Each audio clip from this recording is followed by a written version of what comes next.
Hello everyone. और सब कैसे हो? चलो आज पढ़ाई शुरू किया जाए मैथ्स का।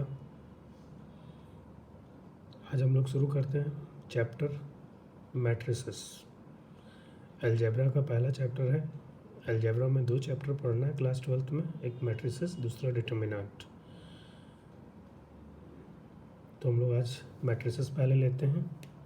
One of the easiest chapter है।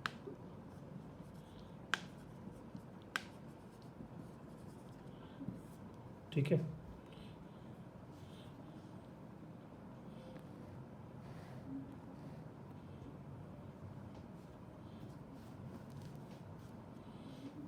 चलिए मैट्रिसेस। देखो, मैट्रिसेस को रिप्रेजेंट करने के लिए हम लोग रेक्टेंगुलर बॉक्स यूज करेंगे। ठीक है, जहाँ भी ये रेक्टेंगुलर बॉक्स दिखेगा क्लास 12th में, इसका मतलब है ये मैट्रिक्स है। या किसी किसी बुक में इसे यूं भी रिप्रेजेंट किया जा रहा है। तो 2 तरह से रिप्रेजेंट करेंगे, या तो रेक्टेंगुलर बॉक्स या इससे, इस तरह से। ठीक है, पहला पॉइंट तो ये। दूसरा पॉइंट ये है कि मैट्रिक्स जो है row and rows and columns से बना होता है। ठीक है, मैट्रिक्स जो है रो और कॉलम से बना हुआ होगा। It is consist of row and column. ठीक है, चलो फिर से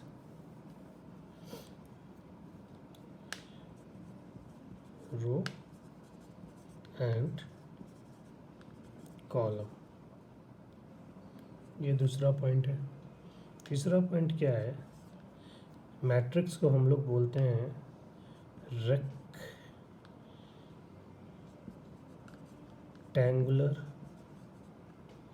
एरे।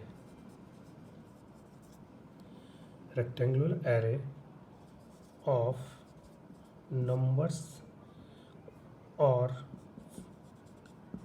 फंक्शंस। यानी सिंपल सा बात है, हम लोग मैट्रिक्स को यूज़ करेंगे नंबर्स को रिप्रेजेंट करने के लिए या फंक्शंस को रिप्रेजेंट करने के लिए। और इन नंबर्स को और या फंक्शंस को हम लोग रो और कॉलम में अरेंज करेंगे। तो सिंपली हम लोग ये बोल सकते हैं, matrix is an arrangement of numbers और functions in rows and columns. Okay, चौथा पॉइंट क्या है? ये जितने भी नंबर्स और फंक्शंस हम लोग मैट्रिक्स में लिखेंगे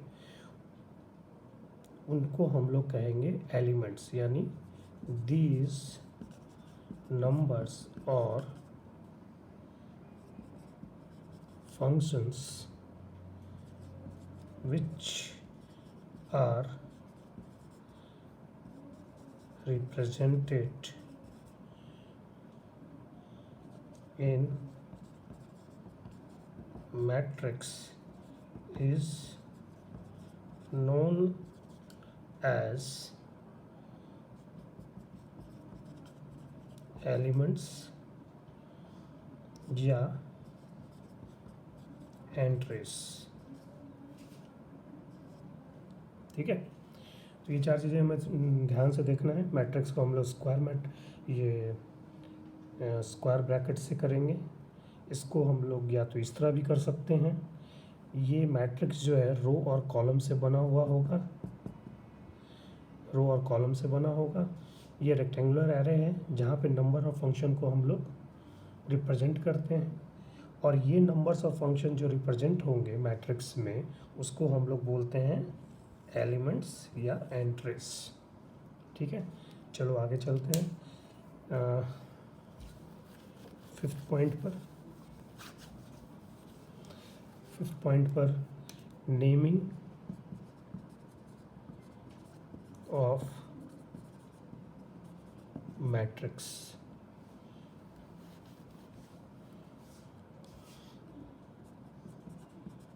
नेमिंग ऑफ मैट्रिक्स हम लोग करेंगे कैपिटल लेटर से A to Z। ए से लेकर जेड तक कोई भी लेटर हम लोग यूज़ कर सकते हैं, पर वो कैपिटल होना चाहिए किसी मैट्रिक्स के नाम को रिप्रेजेंट करने के लिए। ये इसका 5वां पॉइंट है। ठीक है, चलिए एग्जाम्पल लेते हैं। एग्जाम्पल हम लेते हैं, हम कोई लेते हैं मैट्रिक्स ए, इसको हम लोग ने स्क्वायर ब्रैकेट से रिप्रेजेंट किया रेक्टेंगुलर ब्रैकेट से, और यहाँ पे हम लोगों ने एलिमेंट्स को अरेंज कर दिया 4 5 6 A B C.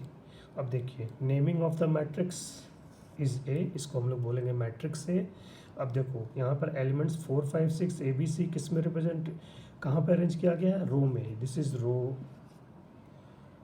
1 and this is row 2। और ये क्या है, ये है कॉलम 1, ये है C2 और ये है कॉलम 3। यानी मैट्रिक्स क्या है, मैट्रिक्स है arrangement of elements, arrangement of numbers वो 4 5 6 ए बी सी, जिसको हम लोग ने रो और कॉलम में अरेंज किया। रो हमारा जो हॉरिजेंटल पार्ट है वो रो कहलाएगा, और जो वर्टिकल है वो हमारा कॉलम कहलाता है। ठीक है, इतना समझ में आ गया। चलिए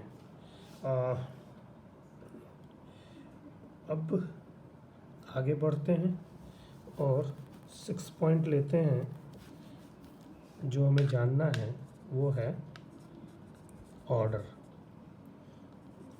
ऑफ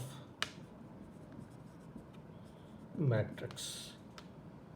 ठीक है, किसी मैट्रिक्स का ऑर्डर क्या होगा। चलिए एक मैट्रिक्स लेते हैं, मैट्रिक्स बी लेते हैं कैपिटल लेटर से। इसका हम लोगों ने लिखा 1 2 3। ठीक है, एक मैट्रिक्स हम सी लेते हैं, इसमें हम लोग लिखते हैं ए बी सी। चलिए इस मैट्रिक्स का नाम हम लोग कर देते हैं जेड। एक मैट्रिक्स हम लोग के लेते हैं, जिसमें हम लोग लिखते हैं 1 2 3 4। एक मैट्रिक्स हम लोग ए लेते हैं, इसमें हम लोग लिखते हैं 1 2 3 4 5 6। अब चलिए इसका ऑर्डर देखते हैं। देखिए ऑर्डर देखने के लिए हमें सबसे पहले देखना होगा कि इस मैट्रिक्स में रो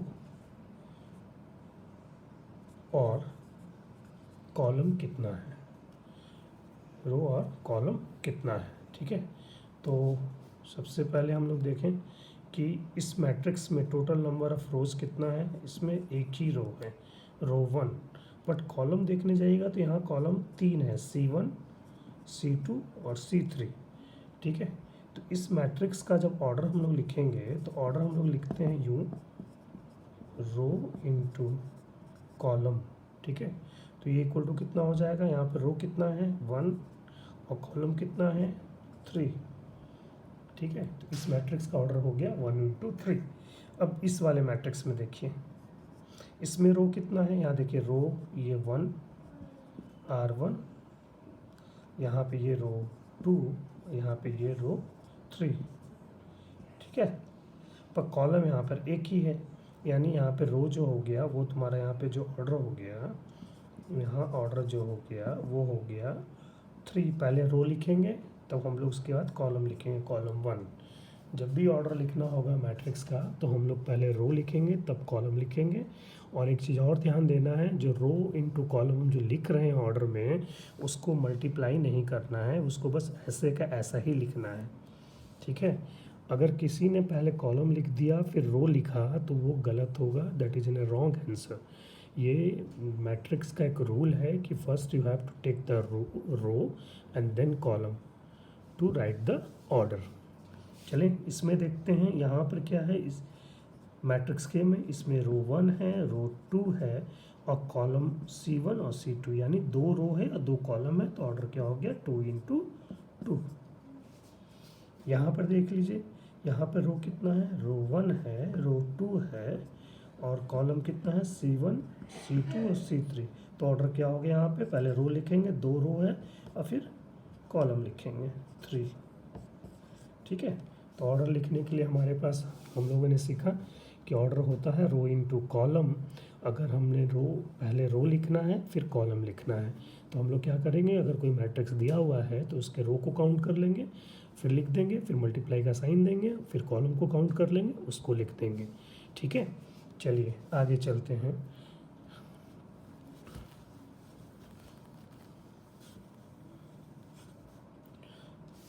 आगे है total number of elements, total number of elements in any matrix. अब देखिए कोई मैट्रिक्स ये दिया हुआ है, यहाँ पर हमारे पास यू लिखा हुआ है 1 2 3। तो सबसे पहले तो इसका ऑर्डर लिख लीजिए। ऑर्डर क्या है, इसमें रो कितना है, 1 है, और कॉलम कितना है, 3 है, 1 into 3 हम लोग हैं। अब इसके टोटल एलिमेंट्स को देखना है, तो टोटल एलिमेंट्स के लिए हम लोग क्या करेंगे, रो इंटू कॉलम को यहाँ मल्टीप्लाई कर देंगे। इसलिए जब आप मल्टीप्लाई करके फाइनल आंसर लिखते हैं वो टोटल नंबर ऑफ एलिमेंट्स बताता है।